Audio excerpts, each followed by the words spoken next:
সম্মানীয় প্রধানমন্ত্রী নরেন্দ্র দামোদর মোদীজি, ওনাকে আমাদের রাজ্য সভাপতি মাননীয় সাংসদ শ্রী সুকান্ত মজুমদার মহাশয় উত্তরীয় পরে বরণ করে নেবেন। মোদীজি স্বাগতম। ডক্টর সুকান্ত মজুমদার আমাদের রাজ্য সভাপতি, অন্যতম সেরা সাংসদ, উত্তরীয় পরে আমাদের যশস্বী প্রধানমন্ত্রীকে বরণ করে নিচ্ছেন।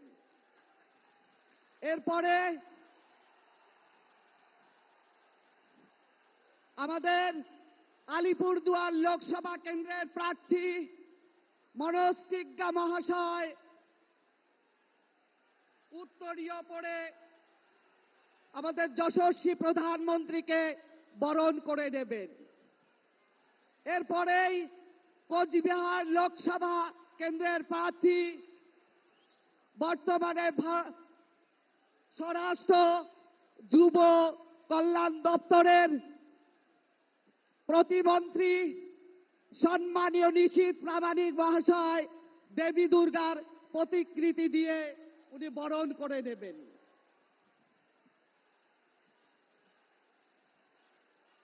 এরপরেই বিশেষ সম্বর্ধনা জানাবেন আমাদের আদরণীয় প্রধানমন্ত্রীকে কোচবিহারের মা দুর্গার মূর্তি, বড় দেবী মূর্তি প্রতিকৃতি উপহার দেবেন।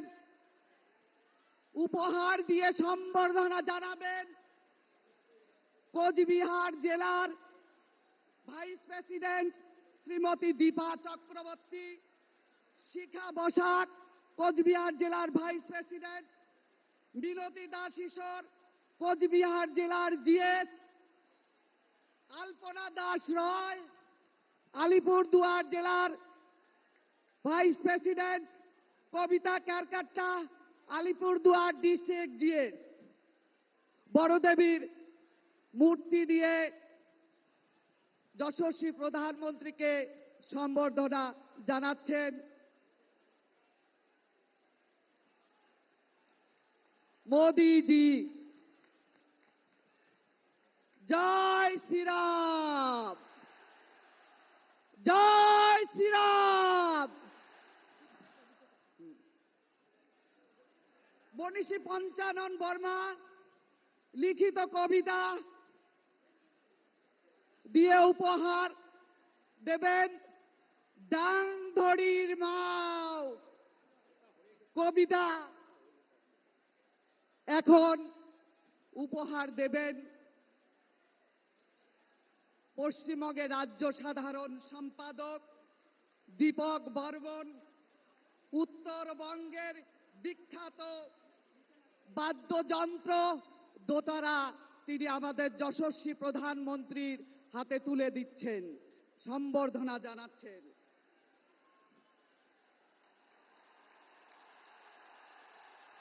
জয় শ্রীরাম, জয় জয় শ্রীরাম।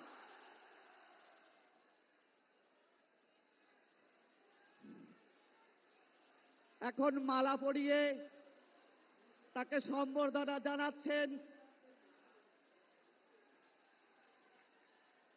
আমাদের কোচবিহার এবং আলিপুরদুয়ার জেলার সমস্ত নেতৃবৃন্দ।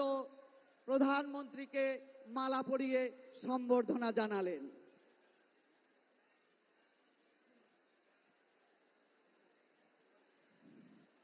এখন এই মঞ্চেই তার মূল্যবান বক্তব্য রাখবেন আমাদের রাজ্য সভাপতি, ভারতের অন্যতম সেরা সাংসদ, বাংলার দামাল ছেলে ডক্টর সুকান্ত মজুমদার মহাশয়। তাকে তার মূল্যবান বক্তব্য রাখার জন্য অনুরোধ করা হচ্ছে। ধন্যবাদ। ভারত মাতা কি। দুই হাত তুলে আমার সাথে একসাথে বলুন, কুচবিহারের আওয়াজের মতো বলুন, ভারত মাতা কি। মহান দেশের মহান নেতা Narendra Modi, Narendra Modi, Narendra Modi, JP Nadda, JP Nadda, JP Nadda. Bharat माता की, भारत माता की जय श्री राम, जय जय श्री राम। আজকে কুচবিহারে এই বিখ্যাত রাসমালা ময়দানে আমরা সৌভাগ্যশালী, আমরা আমাদের মাঝে পেয়েছি শুধু ভারতবর্ষের নয়, পৃথিবীর সবচেয়ে জনপ্রিয় নেতা ভারত মায়ের সুসন্তান মাননীয় নরেন্দ্র মোদীকে জোরে হাততালি দিয়ে মাননীয় প্রধানমন্ত্রীকে স্বাগত জানাবেন। মায়েরা উলুধ্বনি দিয়ে মাননীয় প্রধানমন্ত্রীকে স্বাগত জানাবেন।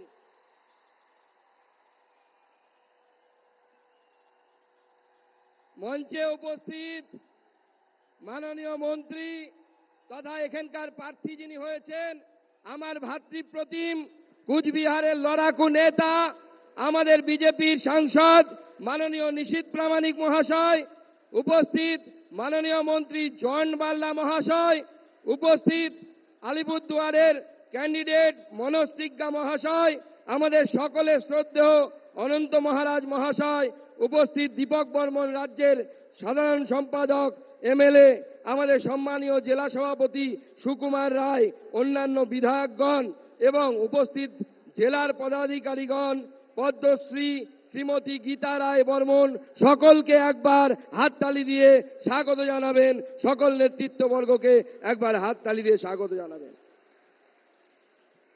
বন্ধুগণ, প্রথমেই আমি জলপাইগুড়িতে ঝড়ে যে সমস্ত উত্তরবঙ্গের ভাই বোনেরা ক্ষতিগ্রস্ত হয়েছে, যারা মারা গেছে, তাদের আত্মার সদ্গতি কামনা করছে এবং তাদের পাশে ভারতীয় জনতা পার্টি সর্বতোভাবে আছে, থাকবে, সেই বার্তা এই মঞ্চ থেকে আজকে দিতে চাই। বন্ধুগণ, আজকে এই যে পবিত্র মাটি, যে পবিত্র মাটি ঠাকুর পঞ্চানন বর্মার মাটি, যে মাটি পবিত্র মাটি চিলা রায়ের মাটি, যে মাটি অসংখ্য মনীষীর মাটি, সেখানে মাননীয় প্রধানমন্ত্রী এসেছেন। আর আমাদের প্রার্থী নিশীথ প্রামাণিক উত্তরবঙ্গের ছেলে, যাকে ভারতীয় জনতা পার্টি ভারতবর্ষের হোম মিনিস্টার করেছে। এর আগে কোন রাজনৈতিক দল এই সম্মান উত্তরবঙ্গের না রাজবংশী সম্প্রদায়কে দিয়েছে, না উত্তরবঙ্গের সাধারণ মানুষকে দিয়েছে। সেজন্য মাননীয় প্রধানমন্ত্রীকে আমি ধন্যবাদ জানাই। মাননীয় প্রধানমন্ত্রী এই কাজ করেছিলেন, তাকে সেই জন্য ধন্যবাদ জানাই। আমরা শুধু দেখি কলকাতার মুখ্যমন্ত্রী যিনি এখানে আসেন, তিনি এসে কখনো চা বাগানে ছবি তোলেন, কখনো পাহাড়ে গিয়ে মোমো বানান, এবার শুনলাম নাকি চা বানাচ্ছেন। ওনার মনে হয়েছে যে মোদিজি একসময় চা বানাতেন, চা বানাতে বানাতে উনি প্রধানমন্ত্রী হয়ে গেছেন। মুখ্যমন্ত্রী ভাবছেন উনিও চা বানালে বুঝি উনি প্রধানমন্ত্রী হবেন, কিন্তু হবেন না। দিদিমণি, আপনি শুনে রাখুন, যেটা চকচক করে সব চকচকে জিনিস শোনা হয় না। সব চায়েওয়ালাও প্রধানমন্ত্রী হন না, মোদিজি হন না। মোদিজি ভারত মায়ের সুসন্তান। আজকে মাননীয় প্রধানমন্ত্রীজিকে 400-র বেশি সিট দিয়ে আমাদেরকে আর একবার, তৃতীয়বার প্রধানমন্ত্রী রূপে আমাদের ভারতবর্ষকে প্রদান করতে হবে। তার জন্য উত্তরবঙ্গের এই শুরু থেকে, মাথা থেকে আমাদের আলিপুরদুয়ারের প্রার্থী আছেন মনোজ দা, যিনি আমাদের চিফ হুইপ, আমাদের মাননীয় মন্ত্রী নিশীথ প্রামাণিক, তাকেও পার্টি দ্বিতীয়বারের জন্য প্রার্থী করেছে। এই দুজনকেই বিপুল ভোটে আগামী নির্বাচনে জয়ী করতে হবেন। কি করবেন তো? করবেন তো? উত্তরবঙ্গের যতগুলো সিট, একটা সিট আমরা মিস করেছিলাম, এবার একটাও মিস করব না। সব কটা মাননীয় প্রধানমন্ত্রী নরেন্দ্র মোদীকে আমরা উপহার দেব, পদ্ম ফুল ফোটাবো। কি ফোটাবো তো? ফোটাবো তো? তাহলে 2 হাত মুঠ করে আজকে মাননীয় প্রধানমন্ত্রীর সামনে প্রতিজ্ঞা নিন, আমার সাথে বলুন, ভারত মাতা কি, ভারত মাতা কি, ভারত মাতা কি। এইবার, এইবার, এইবার আবার একবার, আবার একবার, আবার একবার সবাইকে নমস্কার, ধন্যবাদ জানিয়ে আমি আমার সংক্ষিপ্ত বক্তব্য এখানে শেষ করছি। ভারত মাতা কি, ভারত মাতা কি, জয় শ্রীরাম। ধন্যবাদ জানাচ্ছি আমাদের রাজ্য সভাপতি সম্মানীয় সুকান্ত দাকে তার মূল্যবান বক্তব্য রাখার জন্য। সবাই আমরা অধীর আগ্রহে অপেক্ষা করছি আজকে আমাদের বিশ্ববরেণ্য নেতা নরেন্দ্র মোদীজির ভাষণ শোনার জন্য। দীর্ঘক্ষণ ধরে আপনারা অপেক্ষা করছেন। তিনি চাওয়ালা থেকে আজকে বিকশিত ভারতের স্রষ্টা। আজকে আপনাদের সম্বোধিত করবেন তৃণমূলের দুর্নীতি, তৃণমূলের সন্ত্রাস, তৃণমূলের মায়েদের নিরাপত্তা নেই, মায়েদের নির্যাতন এবং ধর্ষণের প্রতিবাদে আজকে কোচবিহারের মানুষ এখানে উপযুক্ত জবাব দেওয়ার জন্য তৈরি হয়েছে। আমাদের আলিপুরদুয়ার এবং কোচবিহার লোকসভার প্রার্থীদের পদ্মফুল চিহ্নে বিপুল ভোটে জয়যুক্ত করার জন্য আজকে আমাদের সম্মানীয় প্রধানমন্ত্রী এই মঞ্চকে সম্বোধিত করবেন। আমি তাকে ওনার মঞ্চে ভাষণ দেওয়ার জন্য অনুরোধ করছি।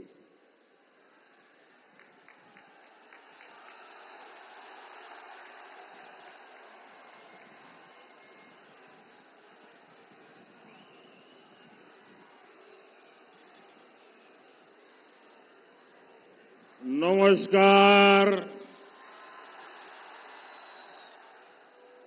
सकल कुछ बिहारवासी देर आमार सादर प्रणाम दंडोबत सगाई के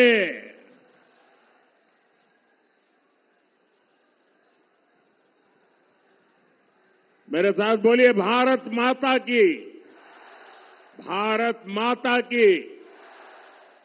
मैं मदन मोहन ठाकुर जी और बोरो देवी को पूरी श्रद्धा से नमन करता हूं। आज यहां कूच बिहार के साथ साथ अलीपुर द्वार से भी इतनी बड़ी संख्या में आप लोग आए हैं। विशेष रूप से माताएं, बहनें, बेटियां इतनी विशाल संख्या में हमें आशीर्वाद देने पहुंची है।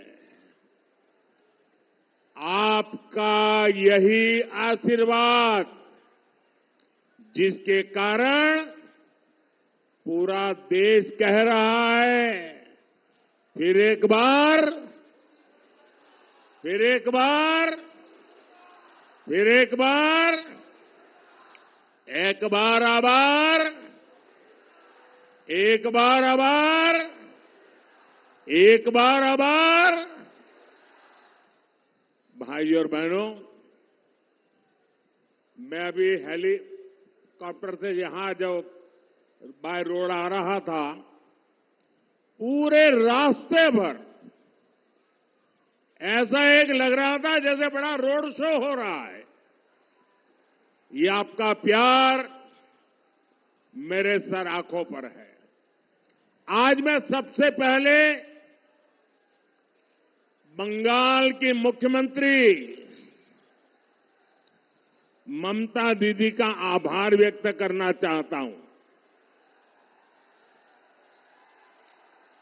क्योंकि 2019 में मैं इसी मैदान में सभा करने आया था, तो उन्होंने एक बड़ा मंच बीच में बना करके मैदान को बहुत छोटा कर दिया था, ताकि लोग मोदी को सुन न सके। और मैंने उस दिन कहा था कि दीदी आपने अच्छा नहीं किया, अब जनता आपको जवाब देगी और आपने जवाब दे दिया।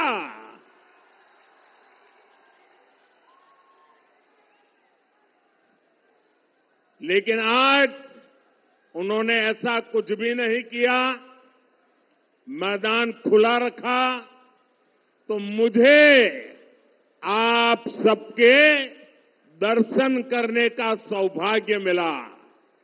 आपका दर्शन करके आज मेरा जीवन धन्य हो गया और इसलिए मैं बंगाल सरकार को कोई रुकावट न करने देने के लिए जरूर आभार व्यक्त करता हूं। भाई और बहनों, 21वीं सदी का ये समय भारत के लिए बहुत अहम है।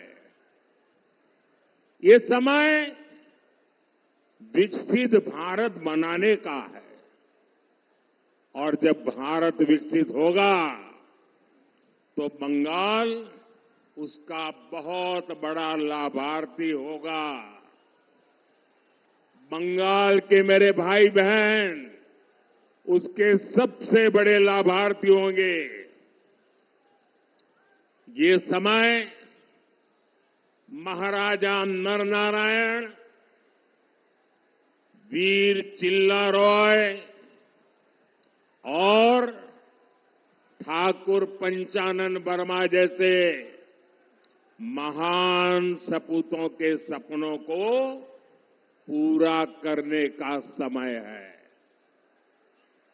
और इसलिए 19 अप्रैल को जब आप मतदान केंद्र पर वोट डालने जाएंगे तो इस बात को बराबर याद रखिएगा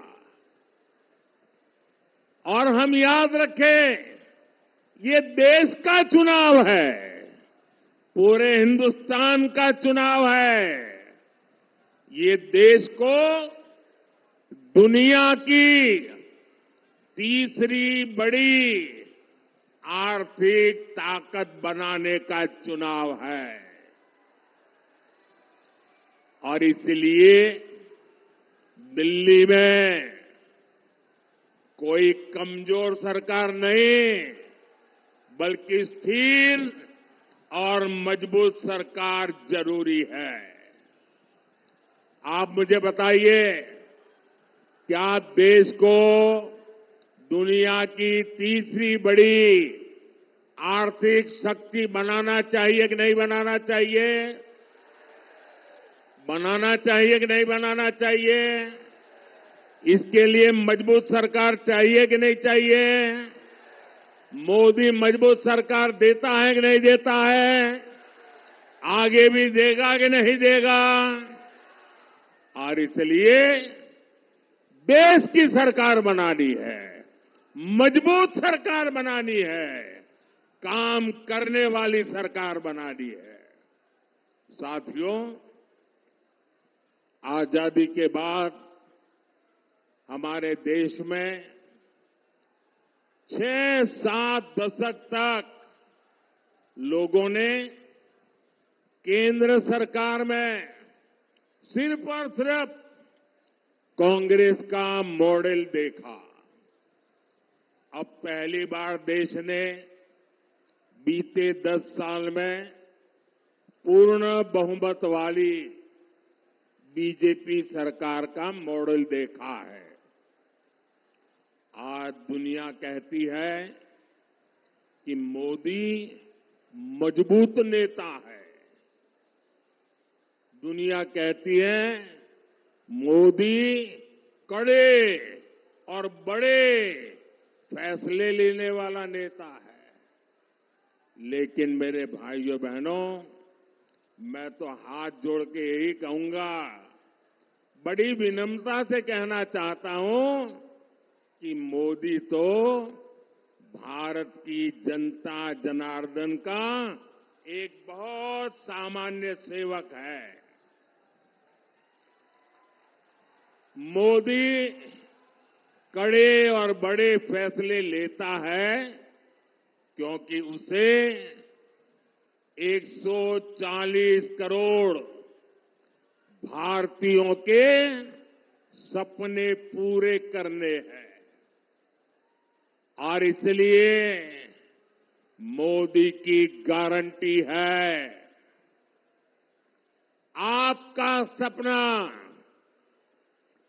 आपका सपना ही मोदी का संकल्प है। मोदी ने गरीब को उसका हक भी दिया और गरीब के वो लूटने वालों के खिलाफ कड़े और बड़े फैसले भी लिए। मोदी ने कड़े फैसले लिए ताकि देश भ्रष्टाचार मुक्त हो। मोदी ने कड़े फैसले लिए ताकि देश आतंकवाद से मुक्त हो। मोदी ने बड़े फैसले लिए ताकि 140 करोड़ भारतीयों को नए अवसर मिले। आज गांव-गांव डिजिटल हो रहा है, घर-घर फोन पहुंच गया है। ऐसा आधुनिक नेटवर्क दुनिया के कई विकसित देशों में भी नहीं है। मोदी ने बड़े फैसले लिए ताकि गांव और गरीब का एससी, एसटी और महिलाओं का जीवन आसान हो। कांग्रेस तो दशकों तक देश को गरीबी हटाओ का नारा देती रही। ये बीजेपी सरकार है जिसने 10 साल में 25 करोड़ लोगों को गरीबी से बाहर निकालकर दिखा दिया है। और ये इसलिए हुआ क्योंकि हमारी नीयत साफ है, ईमानदारी से काम कर रहे हैं। और इसलिए मैं कहता हूं, नीयत सही तो नतीजे भी सही। ताई आम्ही बोली, उद्देशो सटीक ताले परिणामों सटीक।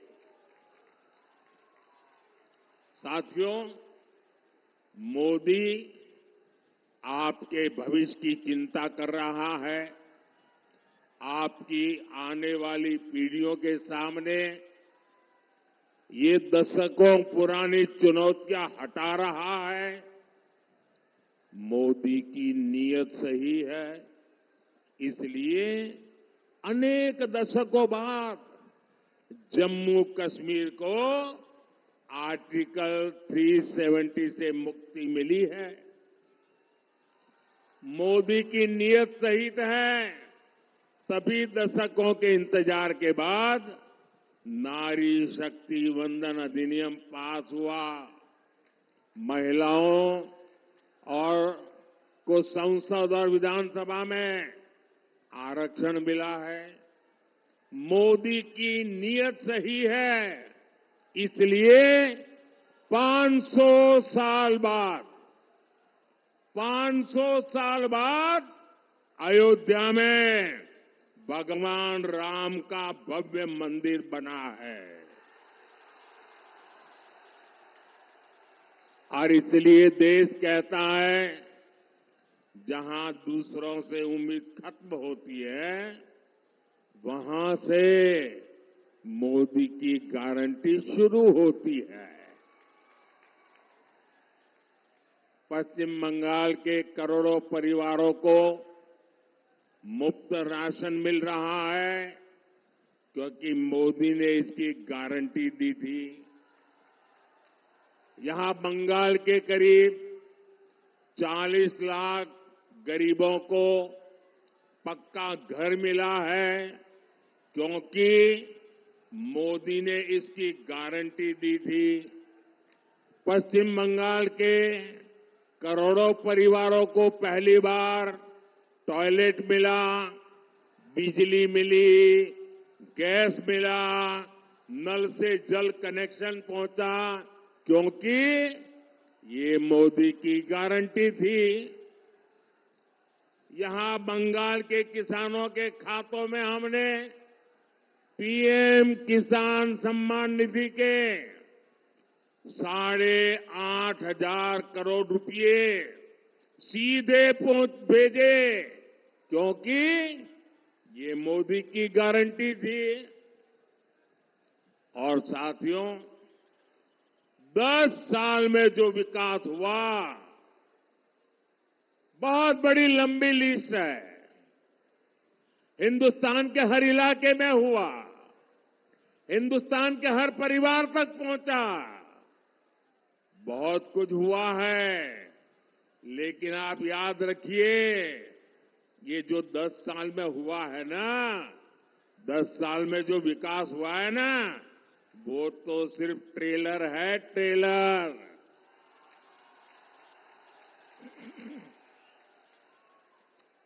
दस बछोरे जा होलो,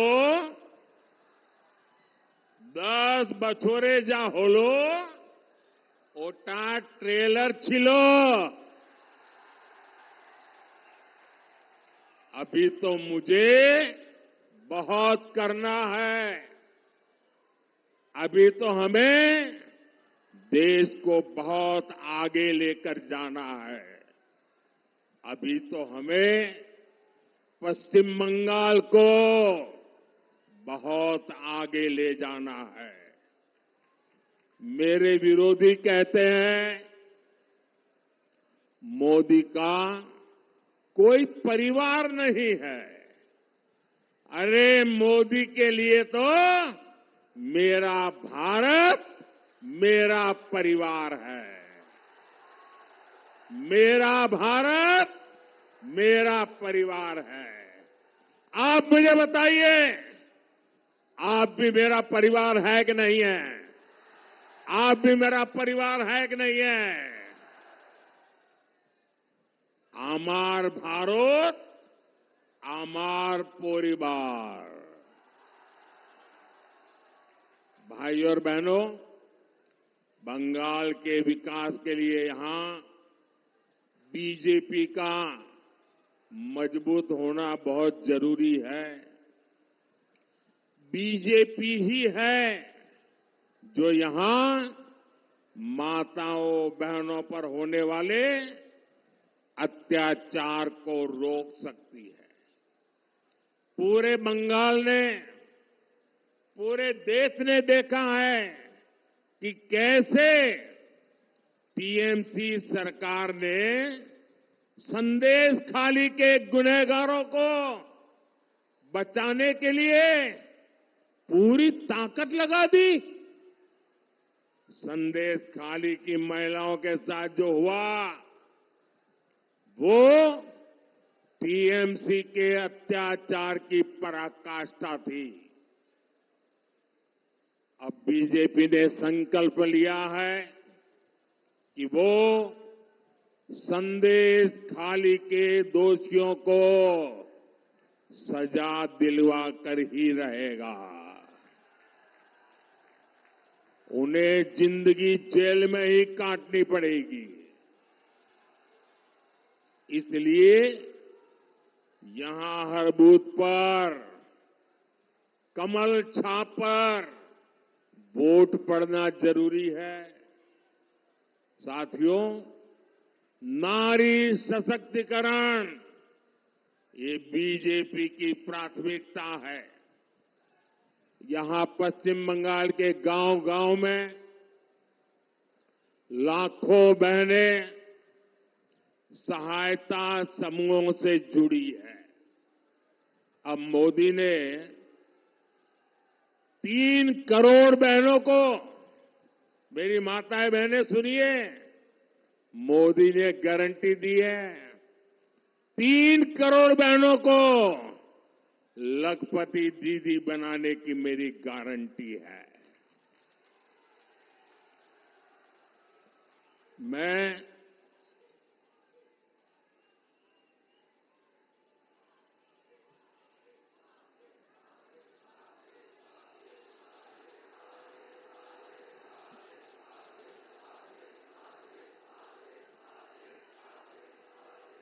आपका ये प्यार, आपका आशीर्वाद, आपका उत्साह पूरा देश देख रहा है। ये बंगाल का मिजाज पूरा देश देख रहा है।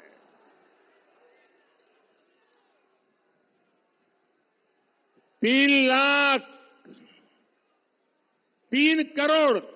करोड़ लखपति दीदी बनाना और दूसरा नमो ड्रोन दीदी योजना के तहत बहनों को मैं ड्रोन दे रहा हूं, उन्हें ड्रोन पायलट बना रहा हूं। ड्रोन से होने वाली खेती में बहनों की बड़ी भूमिका होगी, उनकी आय बढ़ेगी। मेरा प्रयास है कि माताओं बहनों के हमारे समूह आत्मनिर्भर भारत को गति दे। साथियों, कुछ बिहार हो, अलीपुर द्वार हो, ये पूरा क्षेत्र अनंत संभावनाओं का क्षेत्र है। इसलिए बीजेपी सरकार इस पूरे क्षेत्र में विकास के लिए निरंतर काम कर रही है। बांग्लादेश के साथ व्यापार कारोबार करना आसान हो, कानूनी तरीके से वहां आना जाना आसान हो, इसके लिए हम निरंतर प्रयास कर रहे हैं। लेकिन टीएमसी, लेफ्ट और कांग्रेस का इंडी गठबंधन सिर्फ झूठ और अफवाह की राजनीति में ही जुटे हैं। इन्होंने राजवंशी, नामशूद्र और मतुआ साथियों की कभी परवाह नहीं की। लेकिन आज जब बीजेपी सरकार सीएए लेकर आई है तो ये अफवाहें फैला रहे हैं। मां भारती पर आस्था रखने वाले हर परिवार को नागरिकता देना ये मोदी की गारंटी है। मैं पश्चिम बंगाल के हर परिवार से कहूंगा, ये टीएमसी वाले, वामपंथ वाले डराएंगे, अलोकतांत्रिक तरीके आजमाएंगे, लेकिन आपने 10 साल मेरा काम देखा है। आप मोदी की गारंटी पर भरोसा कर सकते हैं। भाइयों और बहनों, टीएमसी, कांग्रेस और लेफ्ट की राजनीति ही झूठ पर, भ्रम फैलाना और अपप्रचार पर टिकी हुई है। इंडी गठबंधन अपने आप में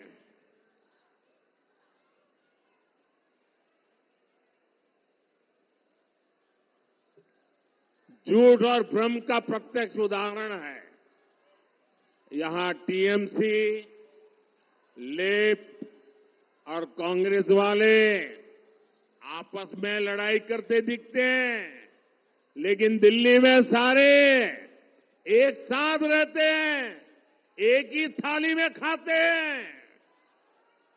अब देखिए, ये राशन घोटाले, शिक्षक भर्ती घोटाले में जो लोग जुड़े हैं ना, उनको बचाना चाहते हैं। आपने भी देखा है कि टीएमसी के मंत्रियों के घर से नोटों के ढेर निकले हैं। ये सब मिलकर इन लोगों को बचाना चाहते हैं, जिन्होंने नौकरी के नाम पर ये मेरे परिवारजनों को धोखा दिया है। वे लोग उनको बचाना चाहते हैं। आप मुझे बताइए, जिन्होंने आपको लूटा है उनको सजा होनी चाहिए कि नहीं? जिन्होंने आपको लूटा है उनको सजा होनी चाहिए कि नहीं होनी चाहिए? जिन्होंने भ्रष्टाचार किया है उनको जेल में जाना चाहिए कि नहीं जाना चाहिए? ये पैसा आपका है, किसी को लूटने का अधिकार नहीं है। और ये इनको बचाने के लिए ये जांच में रोड़े अटकाते हैं और दिन रात मोदी को गालियां देते हैं। ये चाहते हैं कि पश्चिम बंगाल में भ्रष्टाचार, तोलाबाजी, खून खराबे की राजनीति ऐसे ही चलती रहे। मैं कहता हूं, भ्रष्टाचार हटाओ। वो कहते हैं भ्रष्टाचारी बचाओ। आमी बोली भ्रष्टाचार छोड़ाओ। तारा बोले भ्रष्टाचारी बचाओ। मैं इन भ्रष्टाचारियों को दो टूक कह रहा हूं, आपकी धमकी से कुछ नहीं होगा। ये मोदी है, भ्रष्टाचारियों को सजा दे करके रहेगा।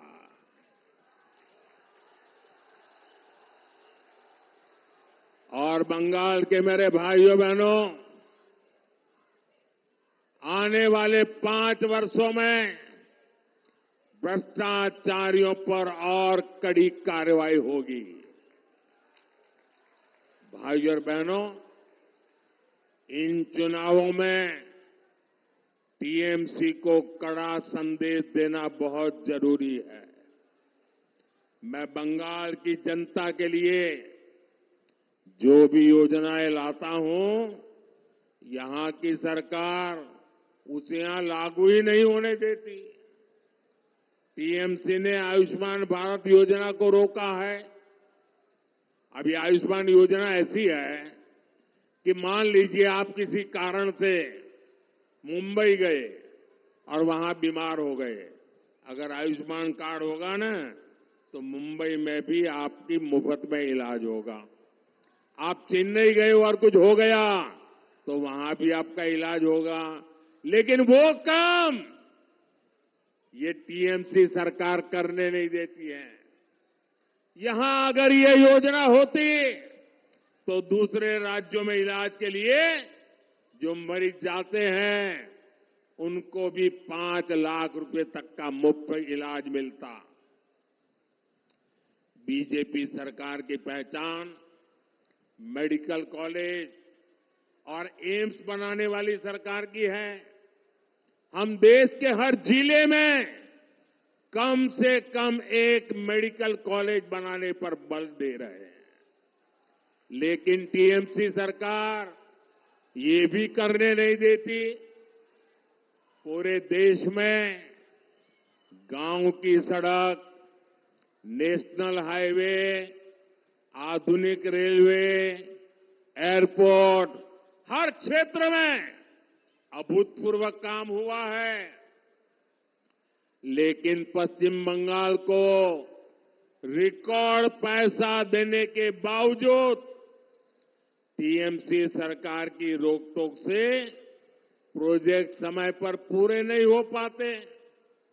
साथियों, देश को तीसरी बड़ी आर्थिक शक्ति बनाने में टूरिज्म की भी बहुत बड़ी भूमिका होने वाली है।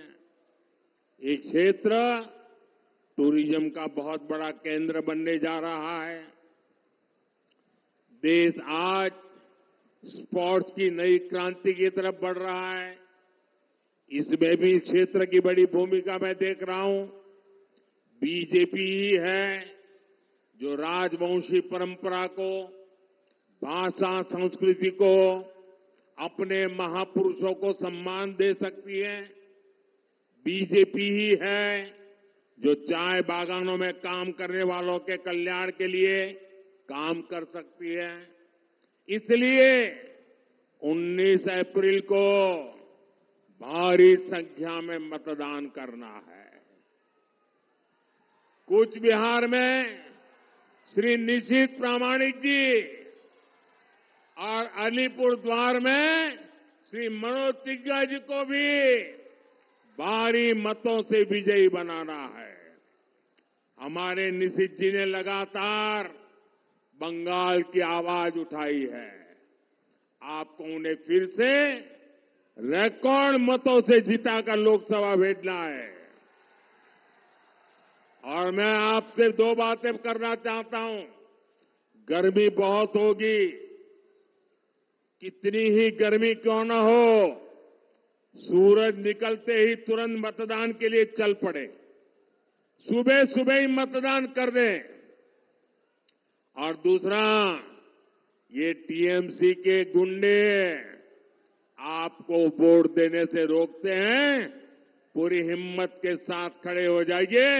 इस बार इलेक्शन कमीशन बहुत जागरूक है। आपके एक एक वोट की ताकत वो समझता है और इसलिए नीडर होकर वोट देने के लिए निकलना है। मेरा एक काम करेंगे, आप लोग मेरा एक काम करेंगे, पक्का करेंगे। जरा अपना मोबाइल फोन निकाल करके फ्लैश लाइट चालू कीजिए। सब अपना मोबाइल निकाल करके जरा फ्लैश लाइट चलाइए। फिर मैं बताता हूं क्या काम करना है। आप अपना मोबाइल का फ्लैश लाइट चालू कीजिए सब। अच्छा, मेरा एक काम करेंगे। देखिए, यहां से जब जाएंगे तो घर घर जाना और जाकर के हर एक परिवार में कहना कि मोदी जी आए थे और मोदी जी ने आपको प्रणाम कहा है। ये मेरा संदेश दे देंगे, मेरा प्रणाम घर घर पहुंचाएंगे। मेरे साथ बोलिए, भारत माता की, भारत माता की, भारत माता की। बहुत बहुत धन्यवाद।